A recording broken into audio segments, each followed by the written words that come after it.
Abram aí, por favor, Carta de Paulo aos Efésios, capítulo 2. A gente vai ler o texto que nós encontramos do versículo 1 até o versículo 10. Fazer a leitura nesse texto. Efésios, capítulo 2, versículos de 1 até o versículo número 10.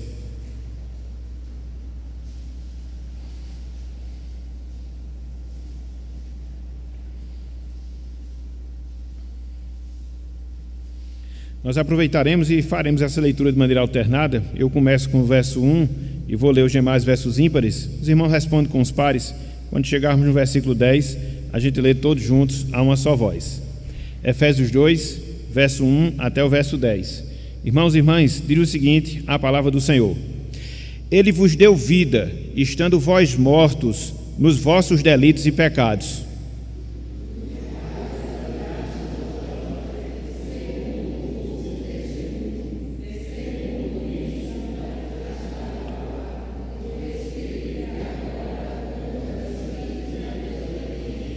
Entre os quais também todos nós andamos outrora, segundo as inclinações da nossa carne, fazendo a vontade da carne e dos pensamentos, e éramos, por natureza, filhos da ira, como também os demais.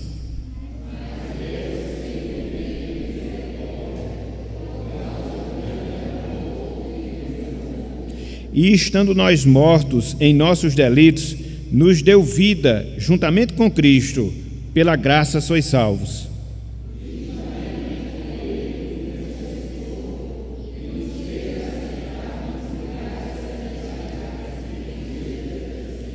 Para mostrar nos séculos vindouros a suprema riqueza da sua graça, em bondade para conosco em Cristo Jesus.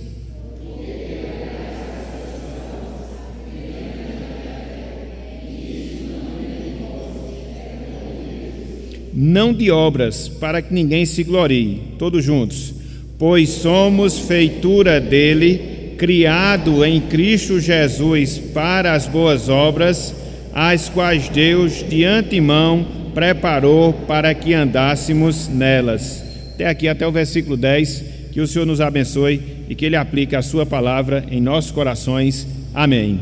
Podeis assentar. Hoje, com a graça de Deus, nós seguiremos trabalhando outro lema relacionado à reforma protestante, ou seja, sola gratia, somente a graça. A palavra graça, irmãos e irmãs, literalmente falando, significa favor imerecido. Graça, literalmente falando, significa favor imerecido. A graça é um ato livre. A graça é um ato espontâneo, no caso de Deus, que não vê nenhum merecimento na vida daquela pessoa que o recebe, na vida daquela pessoa que o experimenta. É nesse sentido que Paulo ele entende todo o processo através do qual se deu a nossa salvação.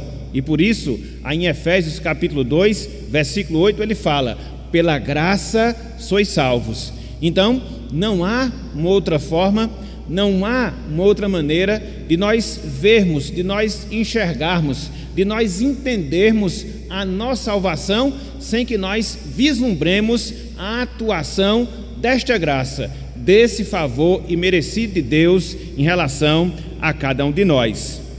A doutrina da salvação pela graça, irmãos e irmãs, ela foi fundamental nos tempos da reforma protestante. Por quê? Porque na Idade Média, a igreja cristã, até então, no caso, a igreja romana, havia esquecido dessa verdade, havia esquecido desse ensino, ou seja, da graça de Deus. E aí começou a se atribuir a salvação do pecador, a salvação do homem, a outros fatores que não a graça de Deus.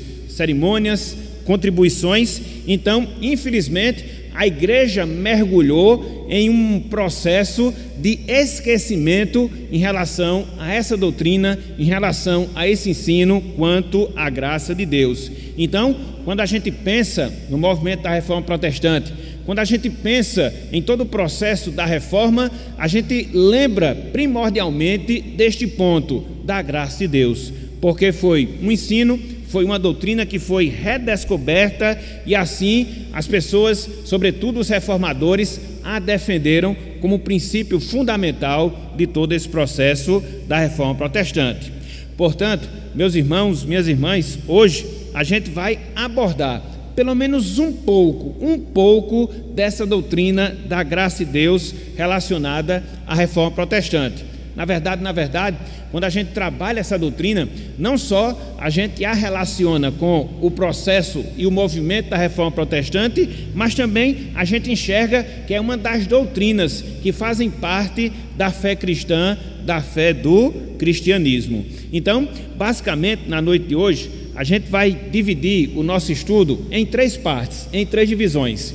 Em primeiro lugar, a gente vai trabalhar os inimigos da graça, e aí a gente vai fazer uma contextualização ao período da reforma protestante. Depois a gente vai ver a necessidade da graça, por que a graça ela é necessária, e por fim a gente vai ver algumas manifestações da graça de Deus, para que assim a gente feche a nossa ideia, a gente feche o nosso raciocínio, e depois a gente vai ter algumas conclusões, algumas aplicações, melhor dizendo, de caráter geral.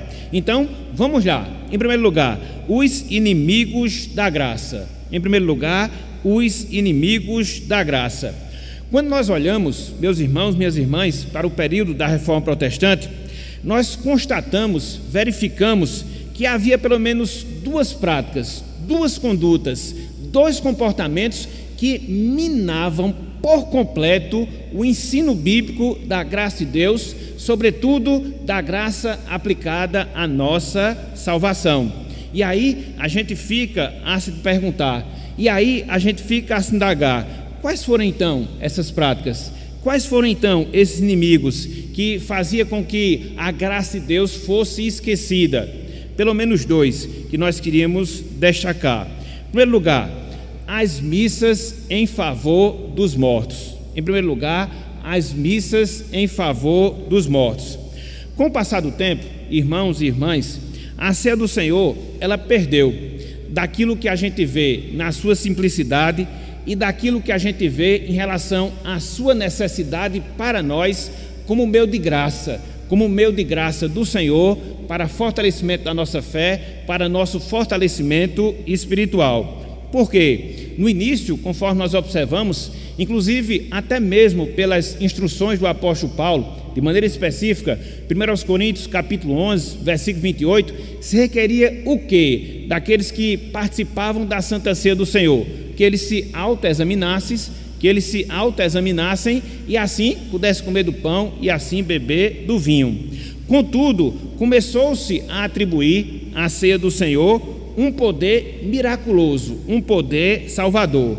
Daí, infelizmente, vem o erro que a gente vê dentro do ensino da Igreja Romana em relação à Santa Ceia, a que eles chamam de Eucaristia.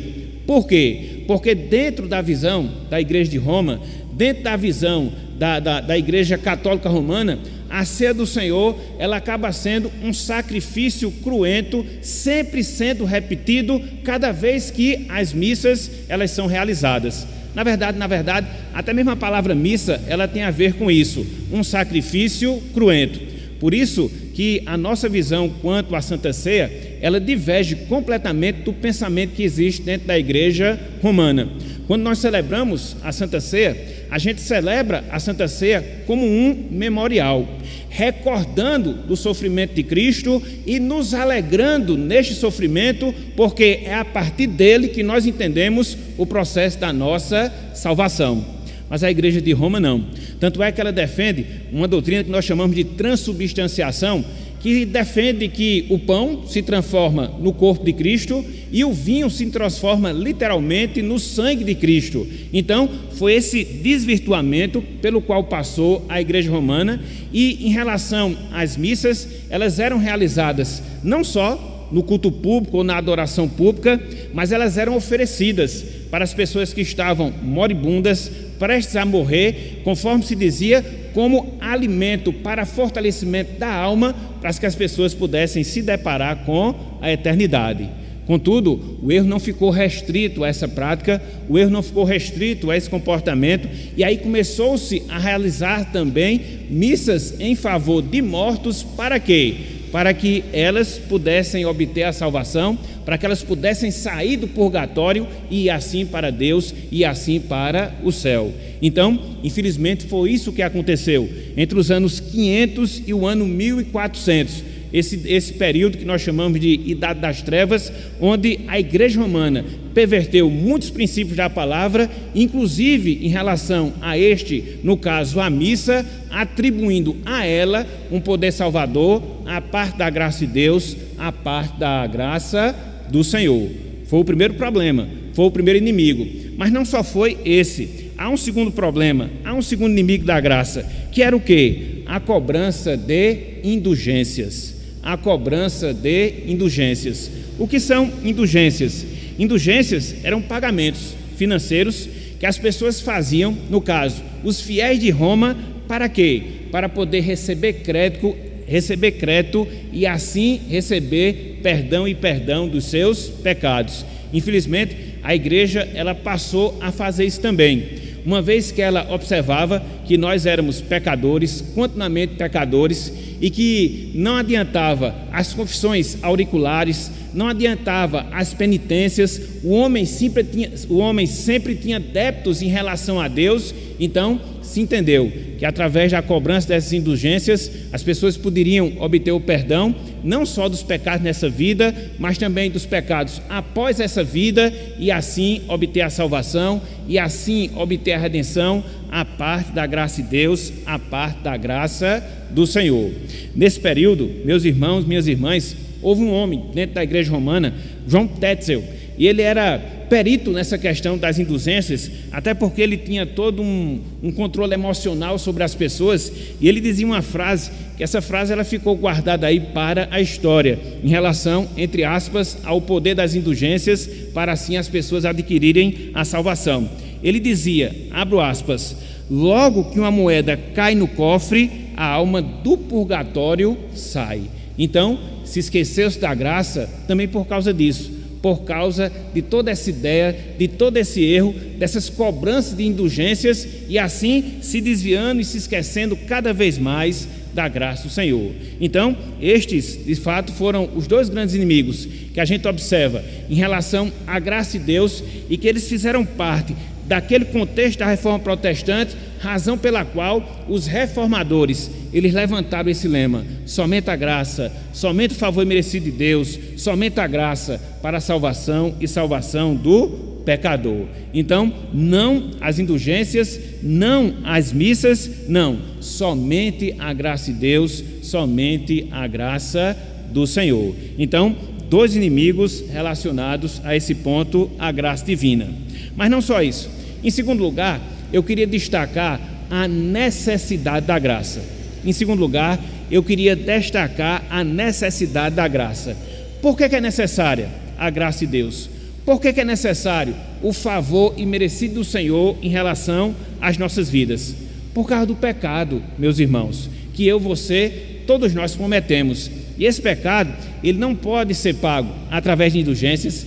Esse pecado, ele não pode ser substituído através de cerimônias, não, jamais. Somente a graça de Deus, somente a graça do Senhor. E quando nós olhamos para a palavra de Deus, quando nós estudamos as Escrituras Sagradas, a gente percebe que o pecado é algo natural do ser humano, onde a gente descende dele em relação a Adão, e por causa disso, todos nós somos carentes dessa graça de Deus, somos carentes dessa graça do Senhor. Abram aí, por favor, na carta aos Efésios, que foi o texto que nós acabamos de ler. Conforme nós observamos, nesse capítulo 2, o apóstolo Paulo, ele fala da graça. Ele vai falar da graça como responsável pela salvação, no versículo 8.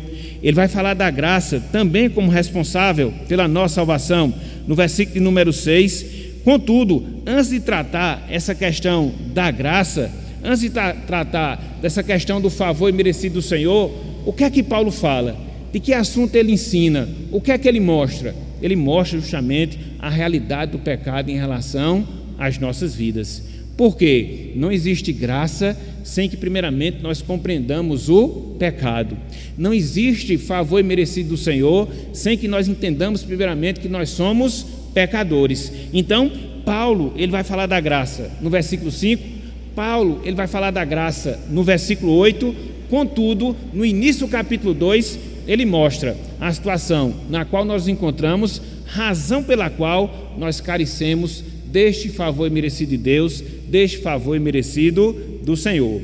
Vejam aí, meus irmãos, vejam aí, minhas irmãs, Efésios capítulo 2, versículos de 1 até o versículo de número 3. Diz o seguinte a palavra do Senhor: Ele vos deu vida, estando vós mortos nos vossos delitos e pecados.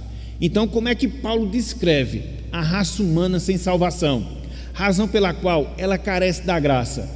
Ele descreve a raça humana como morta em delitos e pecados. A palavra mortos aqui é a palavra que na nossa língua é traduzida por necros, e onde vem a palavra necrotério. Então, é nesta condição que Paulo descreve a situação do homem sem a graça de Deus. Ele está morto em delitos e pecados. Ele não pode fazer nada espiritualmente bom que venha adicionar, que venha auxiliar, que venha contribuir com a sua salvação, seja indulgências, pagamento financeiro, seja realização de cerimônias, missas. Não pode. Por quê?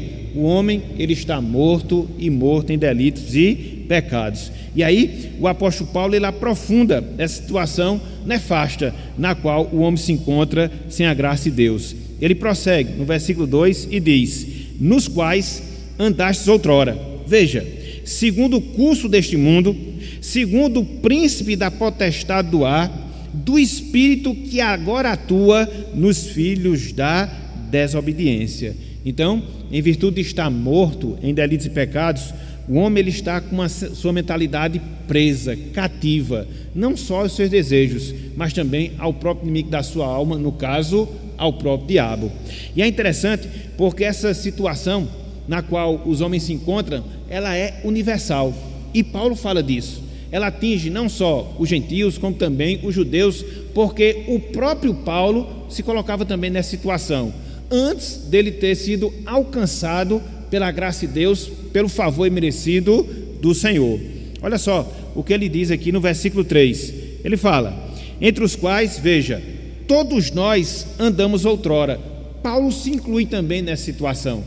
E é interessante porque quando você vai ver a vida do apóstolo Paulo, ele era uma pessoa extremamente religiosa. Tanto é, quando ele vai narrar a sua vida antes de Cristo, ele mostra que ele era uma pessoa zelosa em relação à lei. Está lá em Filipenses. Contudo, espiritualmente falando, ele também se encontrava na mesma situação que as demais pessoas se encontram, carente da graça do Senhor. E ele diz: entre os quais também todos nós andamos outrora, veja, segundo as inclinações da nossa carne, fazendo a vontade da carne dos pensamentos, e éramos por natureza filhos da ira, como também os demais. Então, é por isso, meus irmãos, é por isso, minhas irmãs, que nós carecemos da graça. É por isso que o ser humano, no geral, ele carece da graça, por causa dessa situação, por causa dessa condição na qual ele se encontra, e somos todos nós que estamos inseridos nessa realidade. Volta aí mais um pouco do livro de Efésios, vamos lá para a carta de Paulo aos Romanos. Abram aí, por favor, Romanos capítulo 3. A gente vai ver o versículo 9 do capítulo 3, e depois a gente vai ver o capítulo 5, versículo 12, só para nós chegarmos a essa conclusão. Que conclusão? Somos carentes da graça, porque todos nós nos encontramos nesse estado de morte espiritual. Romanos capítulo 3, versículo 9, sobretudo a parte final do versículo 9. Romanos 3, versículo 9. Olha só o que Paulo fala aqui nesse trecho. Olha só, versículo 9, Romanos 3. Que se conclui? Temos nós qualquer vantagem? No caso, os judeus? Não, de forma nenhuma, pois já temos demonstrado, veja, que todos, tanto judeus como gregos, veja, estão debaixo do pecado. Então, é uma situação universal. Ela abrange a todos, completamente, totalmente. Por isso, repito, a necessidade da graça do Senhor. E onde foi que nós herdamos essa situação? Onde foi que nós herdamos essa condição? Em Adão. Avance um pouco mais, Romanos capítulo 5, versículo 12. Romanos capítulo 5, versículo 12. Olha só, onde nós herdamos essa condição. Romanos 5, 12. Portanto, assim como por um só homem entrou o pecado no mundo, veja, e pelo pecado a morte, assim também a morte passou a todos os homens. Por quê? Porque todos pecaram. Então, o pecado ele é universal. Com exceção de Cristo, todos nós nascemos pecadores. Somos filhos de Adão.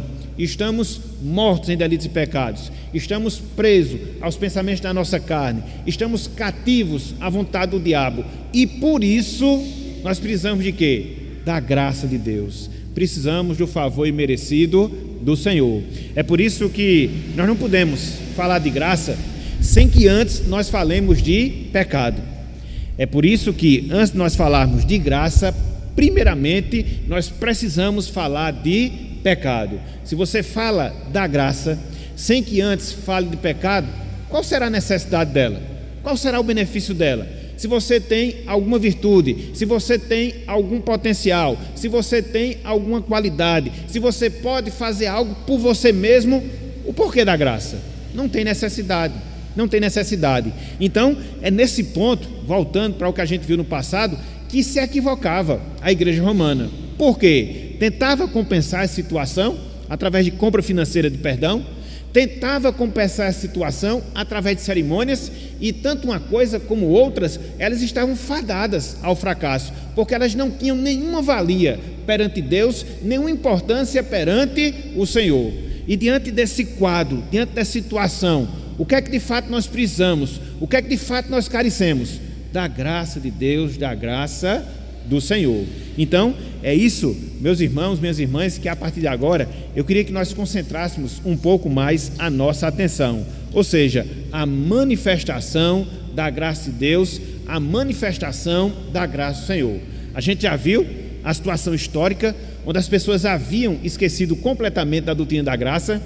A gente acabou de ver a necessidade, conforme o ensinamento bíblico, que o homem tem da graça de Deus, porque é um pecador e está morto em delitos e pecados. E aí vem justamente essa pergunta: somente a graça, a manifestação dessa graça para mudar o curso da vida do homem, para lhe proporcionar salvação, para lhe proporcionar redenção, sem que ele contribua em nada com esse recebimento da graça. Então, foi nisto, meus irmãos, foi nisto, minhas irmãs, que se concentrou os reformadores há 500 anos, mostrando justamente isso, resgatando esse ensinamento, resgatando essas verdades, que somente a graça, ela é necessária para a nossa salvação. E aí você pode perguntar, por que isso? Por que isso? Simples. Se a gente pudesse imaginar a nossa salvação como uma corrente, a gente vai perceber que cada elo dentro do processo de salvação, ele é motivado pela graça de Deus, ele é motivado pela graça do Senhor. E eu vou mostrar isso agora para vocês, confirmando sobretudo com o ensino das Escrituras Sagradas. Por exemplo, a eleição que é responsável pela nossa salvação, o fato de Deus ter nos separado para si antes da fundação do mundo. E se deu, meus irmãos, e se deu, minhas irmãs, por quê? Por causa da graça de Deus. A eleição, vamos assim dizer, é o pontapé inicial de Deus. A eleição, vamos assim dizer, é o ponto inicial de todo o processo da salvação. E ela se deu como? Por causa da graça de Deus. Abram aí, por favor, livro de Romanos, capítulo 11. Livro de Romanos, capítulo 11. Vamos ver o versículo 5 e o versículo 6. Romanos, capítulo 11, versículos 5 e 6. A eleição começa na graça.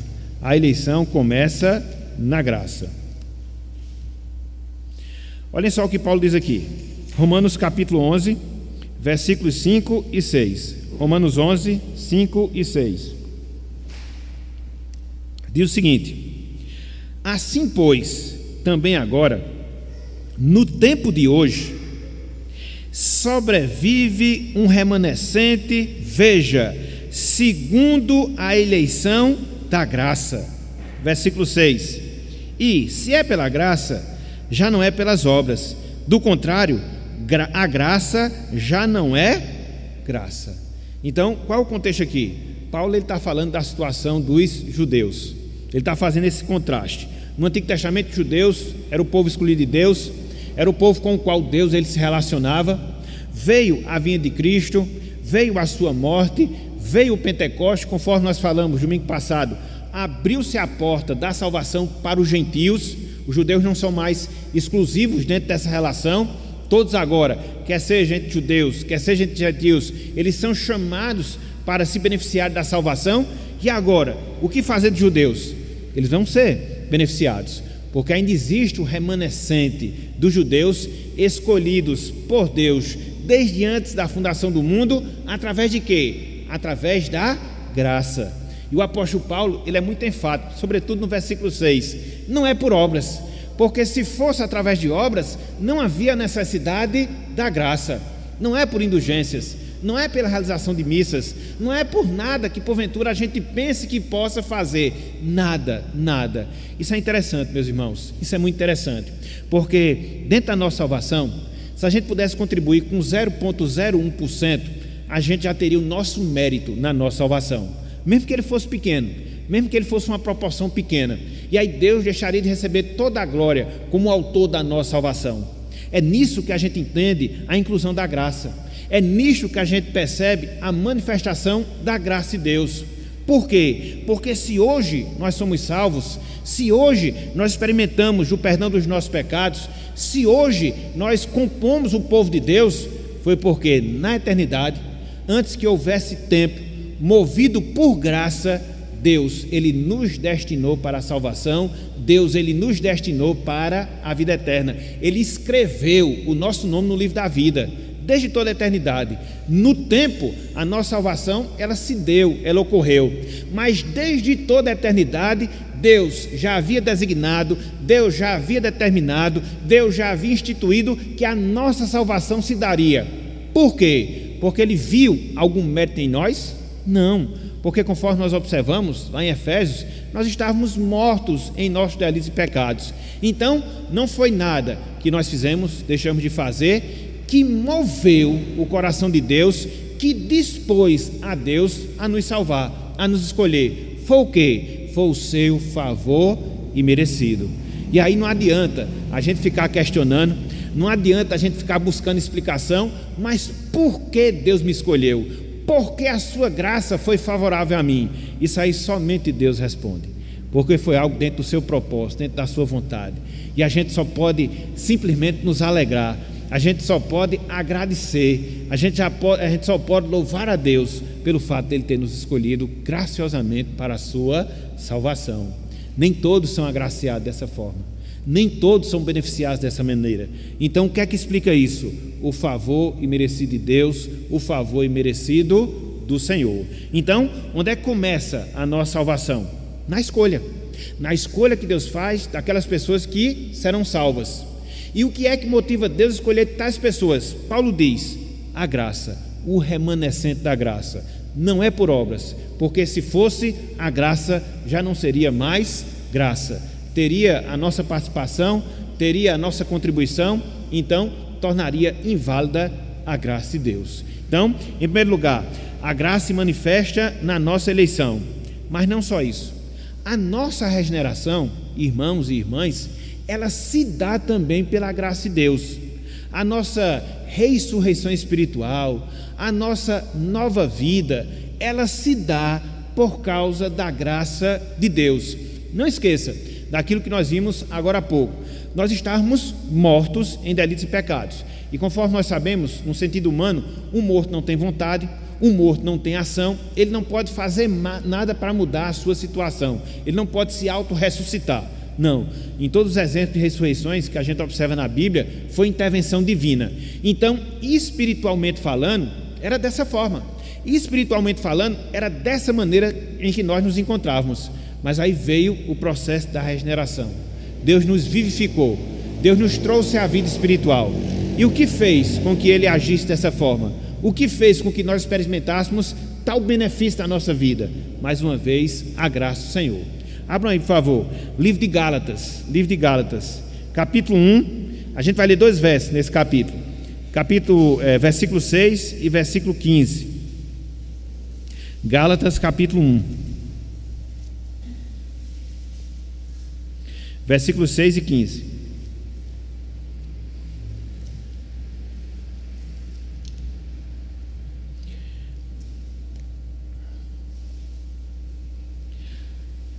Aqui Paulo está fazendo uma palavra de censura, ou dando uma palavra de censura aos crentes da região da Galácia. Infelizmente eles estavam tentando abandonar a graça e abraçar as obras. E Paulo, logo no início da carta, ele já vai tratando dessas correções. Olha só o que ele diz aqui no versículo 6. Veja, Gálatas capítulo 1, versículo 6. Admira-me, veja, que estejais passando tão depressa daquele que vos chamou na graça de Cristo para outro evangelho. Nos chamou na graça de Cristo para outro evangelho. No caso aqui, vos chamou. Versículo número 16. Versículo número 15, melhor dizendo. Olha só o que Paulo diz. Olha só. Quando, porém, ao que me separou antes de eu nascer, veja, e me chamou pela sua graça, aprove. Aqui você vai encontrar a palavra chamar. Aqui você vai encontrar a palavra chamar, tanto no versículo 6 como também no versículo 15. E chamar na Bíblia, meus irmãos, chamar na Bíblia, minhas irmãs, nesse contexto, tem a ver com aquilo que nós chamamos de vocação eficaz. É o chamado que Deus faz, interno no nosso coração, particular na nossa vida, onde a gente tem os nossos olhos abertos para entender a verdade do Evangelho, onde nós temos os nossos corações aquecidos para nos voltarmos para Cristo. E isto é sinônimo de regeneração, porque antes da regeneração, nosso coração ele é duro feito pedra, mas quando Deus nos regenera, Ele transforma o nosso coração de pedra em coração de carne, nos dá entendimento espiritual, nos dá visão espiritual, para que assim nós possamos ouvir e nos voltar para a palavra. É esse o chamamento que Paulo ele faz menção aqui.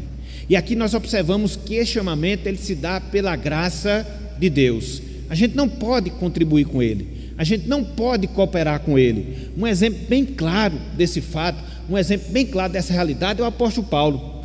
Veja, quando ele foi chamado para a salvação, ele estava ali no propósito de perseguir os cristãos, de maltratar os cristãos, indo lá para Damasco, e num determinado momento Deus o chamou e o trouxe para si. Então é assim que acontece na nossa vida. Há um momento em que Deus nos desperta para entendermos a sua verdade, para reconhecermos a Cristo como nosso Salvador, e tudo isso se dá, irmãos e irmãs, pela graça do Senhor, pelo seu favor imerecido. A gente não pode contribuir nesse processo, a gente não pode fazer nada para adicionar algo a Ele. Não, é Deus que trabalha em nós, por nós, através do seu Espírito, mediante a pregação da sua palavra, para nos chamar e nos chamar para si. Então, isso é graça de Deus, isso é favor imerecido. É por isso que é tão importante a salvação de uma alma. É por isso que é tão importante você ter essa experiência de nova vida em Cristo Jesus, porque nós somos incapazes de produzi-la por nós mesmos. Nós somos incapazes de fazer qualquer coisa que seja, por menor que seja, que venha resultar na nossa salvação. Não, é Deus quem nos chama, não, é Deus quem nos regenera, e essa regeneração é pela sua graça, pelo seu favor imerecido. Então veja, de um lado a gente observa que a eleição é pela graça. Somos destinados para a salvação porque graciosamente Deus nos separou. A gente avança um pouco mais, conforme nós acabamos de ver, e percebemos que a regeneração é pela graça. Então Deus nos chama para si graciosamente. Mas não só isso. Em terceiro lugar, a justificação é pela graça. A justificação é pela graça. Abram aí, por favor, Romanos capítulo 3. Romanos capítulo 3, versículo 24. Romanos capítulo 3, versículo 24.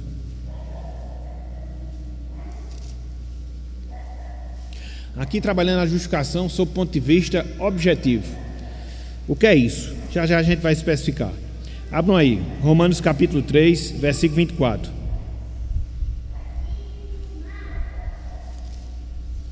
Romanos 3, versículo 24. Olha só o que Paulo fala aqui nesse texto, meus irmãos. Justificação pela graça.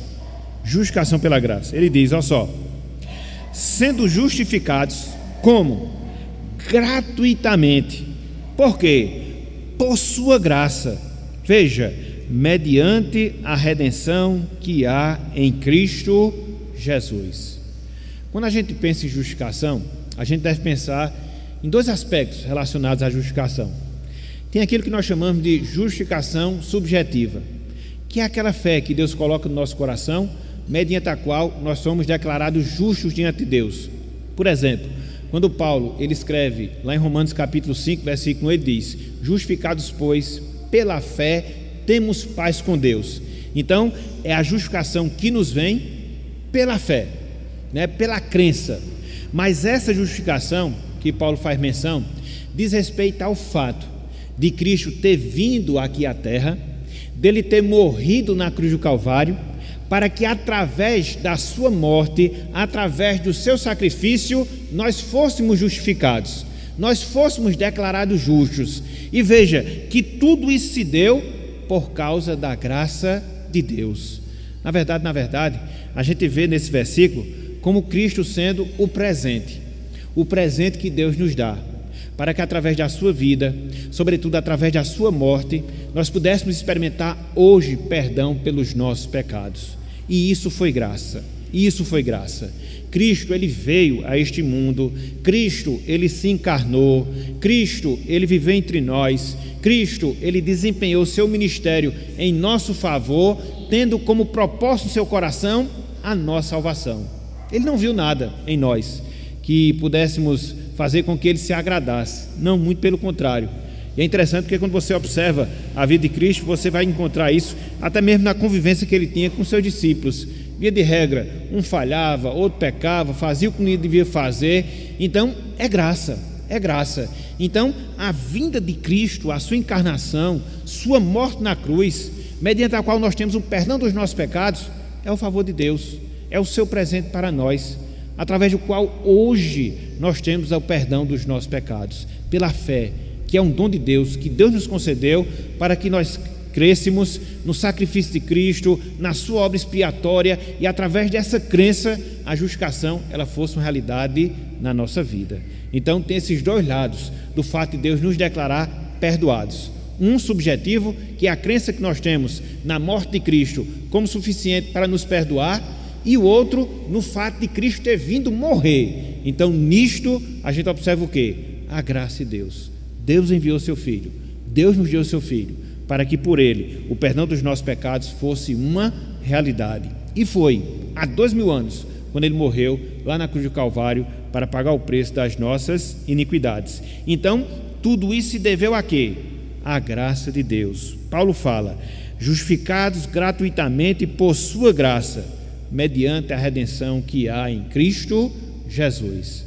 Então veja, a eleição é pela graça, veja, a regeneração é pela graça, veja, a justificação é pela graça. Mas não só isso, a fé, meus irmãos, é uma atitude graciosa de Deus para com a nossa vida. A nossa fé é a manifestação da graça de Deus também em relação às nossas vidas. Abram aí, por favor, Filipenses capítulo 1, versículo 29. Filipenses capítulo 1, versículo 29.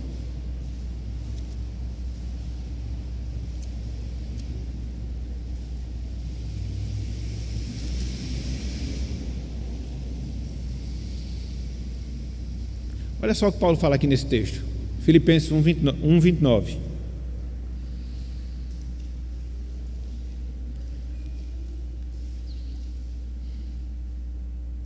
Paulo assim diz: porque vos foi concedida a graça de padecerdes por Cristo, veja, e não somente de crerdes nele. Então, nos foi concedida a graça não só de sofrer por Cristo, mas também de crer nele. Por quê? Porque a crença é uma manifestação da graça de Deus. É o que o apóstolo Paulo fala em Efésios 2,8. Porque pela graça sois salvos mediante a fé. Então a gente não desenvolve, meus irmãos, a gente não produz, minhas irmãs, fé no nosso coração. Às vezes a gente até diz, né? A minha fé me salvou, no sentido daquilo que nós realizamos, mas por detrás, o dom da fé é Deus quem nos dá. É claro que ela vai se externalizar, é claro que ela vai se materializar através de nós, mas a dádiva da fé, a confiança salvadora que nós temos em Cristo, na sua salvação, é obra da graça de Deus nas nossas vidas. Então, ninguém pode também se gloriar disso. Ninguém, absolutamente ninguém, porque é Deus quem nos concede, é um favor imerecido seu, é a sua dádiva em relação a cada um de nós. Então, se somos regenerados pela fé, se nós somos justificados pela fé, essa fé é um dom de Deus. Então sofremos por causa da graça de Deus, e confiamos em Cristo por causa da graça. Então tudo está relacionado à graça, tudo está relacionado ao favor imerecido do Senhor, quer seja a eleição, quer seja a regeneração, quer seja a justificação, quer seja a fé, mas não só isso. Em quinto lugar, a santificação é pela graça de Deus. A santificação é pela graça de Deus. Abram aí, por favor, meus irmãos. 1 de Pedro, capítulo 5, versículo 10. 1 de Pedro, capítulo 5, versículo 10.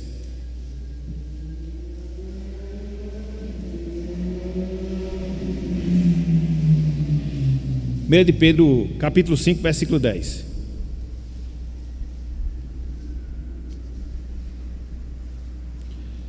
Olha só o que Pedro fala aqui nesse texto. 1 de Pedro, capítulo 5, versículo 10.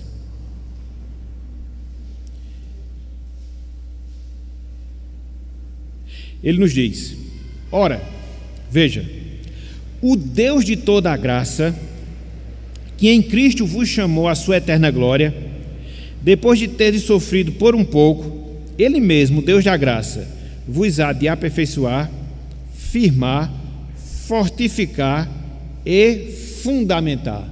Paulo fala aqui de coisas interessantes, do nosso aperfeiçoamento espiritual, ele fala da nossa firmeza espiritual, ele fala do nosso fortalecimento espiritual, ele fala da nossa fundamentação espiritual. E veja que tudo isso, meus irmãos, são manifestações da nossa santificação. Quando a gente cresce espiritualmente, quando a gente amadurece na nossa vida com Deus, e todos esses aspectos que estão relacionados a esse amadurecimento, ele se dá por quê? Por causa do Deus de toda a graça, que opera isso em nós, que trabalha isso em nós, que faz com que nós nos aperfeiçoemos, nos firmemos, nos fortifiquemos, nos fundamentemos e assim cresçamos espiritualmente. É a sua graça que opera em nós, que vai fazendo com que nós nos desvencilhemos daquelas coisas que desagradam a Deus, que vai fazendo com que nós cada vez mais nos consagremos a Ele, que vai fazer com que cada vez mais nós possamos andar em piedade, em temor, em consagração, em santificação, e tudo isso é fruto da graça de Deus na nossa vida. Então, se a gente consegue avançar, e a gente consegue avançar espiritualmente, se a gente consegue consagrar mais a nossa vida a Deus, se a gente consegue se dedicar mais ao Senhor, isso acontece porque a sua graça opera na nossa vida. Não somos nós pela nossa própria força, não somos nós pela nossa própria virtude, não, mas é a graça de Deus agindo em nós. Então, tudo na vida cristã é fruto da graça de Deus. Se somos eleitos para a salvação, é por causa da graça. Se somos regenerados para a salvação, é por causa da graça. Se Deus, Ele nos justifica, nos declara perdoados, é por causa da graça. Se nós temos o dom da fé que salva, é por causa da graça. Se nós nos santificamos, também é por causa da graça. Então, era como os nossos irmãos no passado falaram: sola gratia, somente a graça de Deus, somente a graça do Senhor. Então, algumas manifestações, pelo menos cinco manifestações da graça de Deus: na eleição, na regeneração, na justificação, na fé e também na santificação. Tudo é graça divina em nossas vidas. Então, aqui nós observamos, na noite de hoje, esses 3 pontos que nós propusemos para os irmãos. Os inimigos da graça, conforme nós observamos, lá no tempo da Reforma Protestante, quer seja as missas, quer seja as indulgências, querendo substituir ou tomar o lugar da graça de Deus como meios de salvação. Não, isso é errado. Depois, o que foi que nós tratamos?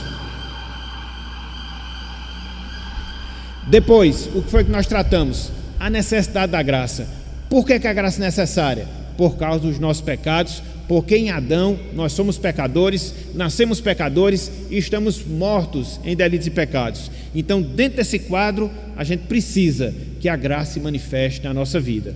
E ela se manifesta tanto na nossa eleição, como na nossa regeneração, como na nossa justificação, como na nossa fé e também na nossa santificação. Concluindo, meus irmãos, minhas irmãs, o ensinamento bíblico, de certa forma, ele tem uma capacidade. Que capacidade? O ensinamento bíblico ele tem a capacidade de humilhar o ser humano. E é interessante porque quando você estuda o ensino da Bíblia quanto à graça, isso fica mais patente, isso fica mais evidente. Porque quando você fala da graça, você rebaixa o ser humano. Quando você fala da graça, você humilha o ser humano, cheio de virtudes em si mesmo, cheio de orgulhos, cheio de condições próprias. A graça, ela acaba tudo isso. É por isso que o homem, ele não gosta de escutar a graça, ele não gosta de ouvir a graça, porque isso lhe humilha, isso lhe rebaixa. Contudo, é isto que nós temos na palavra do Senhor. É por isso que nós somos salvos, é por isso que nós nos mantemos na nossa salvação, é por isso que nós temos certeza de que um dia nós seremos glorificados, porque a graça que está presente desde a eleição, ela vai nos acompanhando até a consumação da nossa salvação. De sorte que quando nós chegarmos na eternidade e olharmos para trás, há uma palavra que vai explicar o fato de estarmos ali no céu. Que palavra? Graça, favor imerecido de Deus, favor imerecido do Senhor. Então, foi essa compreensão que os reformadores eles levantaram, eles redescobriram.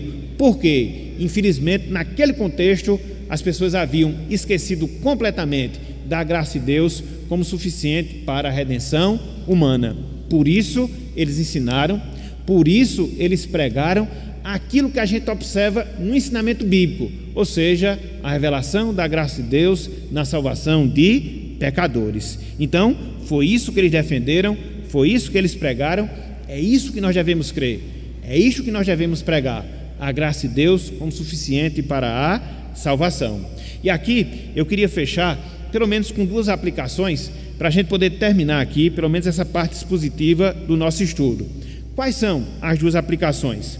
A primeira delas, meus irmãos, minhas irmãs, é abominação pretendermos chegar a Deus sem que seja pela sua graça. É abominação pretendermos chegar a Deus sem que seja por a sua graça. Olha só o que Paulo fala lá em Gálatas capítulo 3. Abra aí, por favor. Gálatas capítulo 3. Mais uma vez a gente volta para essa carta, porque foi esse o problema dos Gálatas. Eles queriam substituir a graça pelas obras, e Paulo faz severas correções neles por causa disso. Olha só o que ele fala aqui. Os chama até mesmo de insensatos por causa disso. Eles queriam chegar a Deus por obras e não mais por graça. Gálatas 3, de 1, isso. Gálatas 3, de 1 a 5. Olha só o que Paulo fala aqui, ó. Ó Gálatas insensatos, quem vos fascinou a vós outros, ante cujos olhos foi Cristo Jesus exposto como crucificado? Quem apenas sabeis de vós, apenas sabeis de vós, recebestes o Espírito pelas obras da lei ou pela pregação da fé? Sois assim insensatos que, tendo começado no Espírito, estejais agora vos aperfeiçoando na carne? Terá sido em vão que tantas coisas sofrestes, se na verdade foram em vão? Aquele, pois, que vos concede o Espírito e que opera milagres entre vós, porventura o faz Pelas obras da lei ou pela pregação da fé? Então, é a censura de Paulo. Vocês começaram com a graça, agora querem as obras? Começaram com o favor merecido do Senhor e agora querem fazer alguma coisa para chegar a Deus? Então, por isso eu falei, é abominação para Deus nós construímos qualquer caminho para Ele que não seja pela graça do Senhor. A primeira aplicação. A segunda, a graça, meus irmãos, a graça, minhas irmãs, ela garante esperança ao mais vil pecador. A graça, ela garante esperança ao mais vil pecador. Por isso que é importante nós falarmos de graça. Por isso que é necessário nós pregarmos a graça. Porque se de um lado, conforme nós vimos, o homem está morto em delitos e pecados, se de um lado nós vimos, o homem é pecador, qual é a esperança para ele? Se ele não tem força de chegar a Deus. Qual é a esperança para ele, se ele não pode se voltar para o Senhor? Há esperança sim, há esperança sim. E que esperança é? A graça do Senhor, o seu favor merecido, que nós devemos pregar, que nós devemos anunciar, que em Cristo nós experimentamos, para que assim nós obtenhamos salvação. Foi isso que Paulo falou. E agora só para fechar, abram aí, Romanos capítulo 5, versículo 1. Olha só o que Paulo fala aqui, dentro dessa palavra de esperança, no caso para os que se encontram em pecado. A graça ela dá esperança, a graça ela dá esperança.